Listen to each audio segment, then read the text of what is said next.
دلوقتي بنشوف طريقة عمل المكدوس السوري على الطريقة الأصلية بتاعته. دلوقتي احنا بنشيل القشرة وبعدين بنسلقه، بنحط على السلق في حدود ساعة الا ربع، بنحطه على النار ساعة الا ربع، وبعد كده بننزله في مية باردة زي ما انتوا شايفين في الفيديو.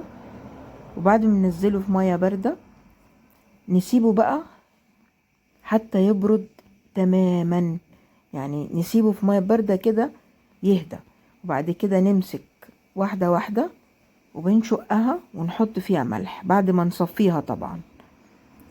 وبعد ما نصفيها ونحط ملح نسيبها يومين تنزل برضو ميتها تاني.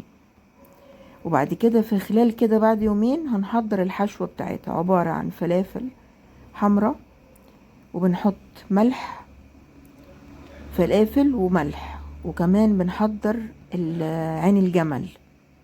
وبعد كده بعد الملح مش هنحط ملح تاني، هنعمل عين جمل، الفلافل الحمراء، يعني الملح الاول لوحده وبنصفيه، وبعد كده بنحط العين الجمل والفلافل الحمراء المطحونة زي ما انتوا شايفين كده مصوراها ازاي.